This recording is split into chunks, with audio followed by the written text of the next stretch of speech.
What is up, everybody? Dan the Fireman here. Today we're going to be going over 5 tips for surviving intersections while on your motorcycle. Intersections and curves are very high risk situations for motorcyclists. It takes some skill and it takes some tools in your toolbox to figure out what's going on. But right now, with everything the way it is, I highly recommend that you reduce or eliminate your leisure riding. But the reason why I'm making this video is because I know a lot of you guys are essential workers and you still have to commute to work and back. And a lot of you have motorcycles as your only mode of transportation. I do not want you to go out there without the necessary tools to keep yourself alive. So that's what we're gonna be doing today. We're gonna be focusing on those that are commuters and essential workers.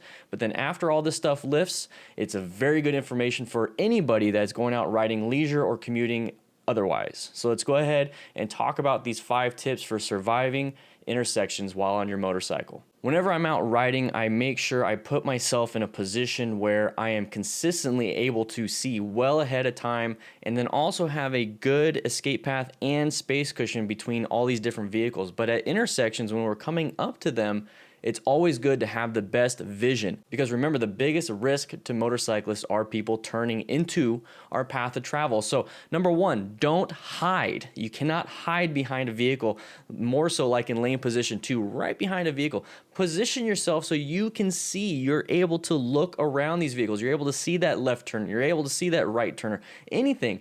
I want you to move around in your lane, okay? Jockey for sight and space and possibly an escape path.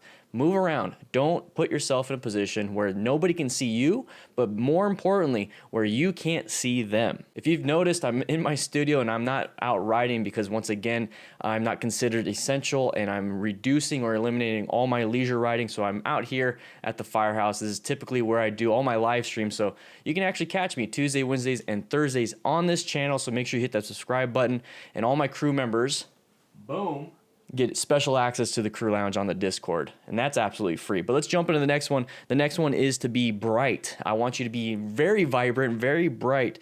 This is going to add an extra layer of protection in terms of being seen. If you're seen more often, a greater chance of not getting hit. But once again, I hyper focus on what I have control over, and that is my own skill set and what I do with this motorcycle. So in low light situations, it is hard for vehicles to see us, and that's really the biggest thing here. So at night, higher risk if you are wearing all black and you have really poor headlights, or you have a nice cloud over it because you weren't taking care of it using your T-clocks and checking your lights and everything, okay? So on top of that, think of using your brights when you're coming up to an intersection at nighttime. Now, typically a bulb is about 1700 lumens. That's just one. And then brights are a little bit over 2000 lumens. Now, lumens is just a unit of, how bright something really is. But remember, that's just one bulb. Cars have 2. So at the end of the day, even if you use your brights, it's going to be less bright than it is going to be for a car driver. Now, that's also going to play into the part of, well, it's a high beam, so it's going to be directed right at their eyes. But remember, we're going straight. We're not pointing at anybody, and this is all about our own visibility. You want them to see that there's a moving object that's relatively bright coming up in the path of travel that they're going to want to take. So if they're wanting to take a left-handed turn or a right turn, depending on where they're coming in from, they're going to think twice when they see a bright object kind of moving back and forth, because remember, you're not hiding, you're jockeying for good position with a light movement. They're going to hopefully see you. Now, that is just one little tip. Now, we got 3 more to go. So make sure you're using your headlights, and also move around, okay? Move around a little bit, not swerving, but just kind of move around. But we're going to jump into that one. So yes, number 3 is moving around. Okay, remember, the biggest danger in intersections are those people that don't see us and they turn in front of us. Now, one good example of all of this is that if you're just walking around and you see something in the bushes right over here to the right or to your left or wherever this is on the screen, the only reason why you saw that is because it kind of moved. So that's why animals are really good at seeing predators to the sides or in front, especially if they move. If you stay still, they can't see you. Guess what? If you're not moving around in your lane and you're just kind of this small profile right in front of a car, guess what?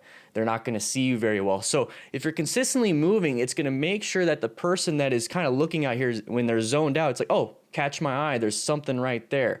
So if you're in lane position 1, 2, or 3, just move from like 2 to 3, maybe 3 to 2, back to 3, and whatever position that you feel is comfortable for you while trying to maintain a good line of sight and then also having an escape path just in case they don't see you. If you really want to learn more about the science of this, look into motion-induced blindness. Now, it's basically us being the object that we need to be seen, but then there's movement behind us. So a stationary object, movement behind us, it's very hard to see that stationary object.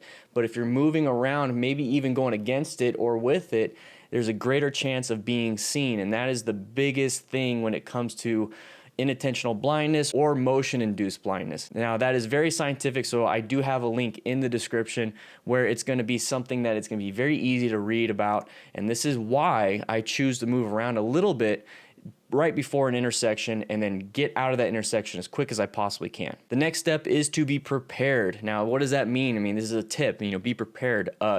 Obvious, we need to be prepared. That's why you're here. But the biggest thing here is looking for patterns inside an intersection or while you're riding. Now, this is what we do during the after action reviews of motorcycle crashes and close calls. And this is what we hyper focus on during the live streams, where it's going to be a back and forth between me and the viewers like you guys. So I highly recommend checking those out. It's an educational class while having a little bit of fun. But during the after action reviews, we're actually talking about what we are looking for. Now, right here, I have this on screen. This is a perfect example of recognizing patterns. If you see the car right here, this car, you see the back end of the car. So it's almost like my hand right here. Now, if we look over here and right here, we see the sides of the car. So there's a huge difference between these car looks, the profiles of these cars. They're the same cars pretty much. One's to the side and one's behind. When you see this, that indicates that there's an intersection. So for those intersections that are kind of blind, or the intersections where you can't see because there's no traffic lights, if you see something like this, that indicates that there is an intersection coming up, and there's a possibility that one of these vehicles could pass into the travel of us. Now, this one right here is an actual intersection with a stop sign. This one right here is a parking lot. So I treat parking lots, driveways, anything like that where a vehicle is side by side like this or perpendicular. It lets me know that there is a possible danger of a path of travel violation. So I immediately jump into orange stage. I'm prepped and ready for a swerve, emergency braking, or anything that I need to do for an escape path. So recognizing certain patterns and recognizing certain things is very important to be prepared. And the only way you can do that is either you live it or you watch these videos and the after action reviews for the live streams, or when I make an actual video on it. But if you can't make that and you just want to watch this one video, always look for this right here, and then look for any tires that are turned, possibly for merging.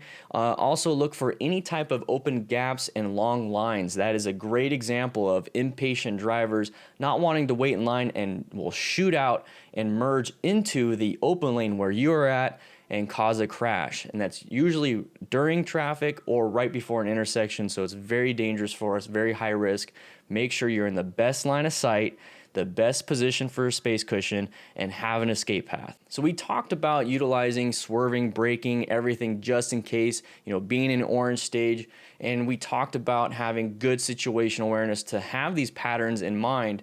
When it comes to the fundamental skills, especially right now with the whole lockdown and everything, it's very hard to practice this. And this is exactly why I want essential workers to go to a parking lot and practice your fundamental skills. After the lockdown is removed or whatever is going to be happening in the near future, go out and practice this, because it's going to be like coming off of a season of no riding. You're going to be a little bit rusty. I want you to have your fundamental skills up to par, because the high risk never changes.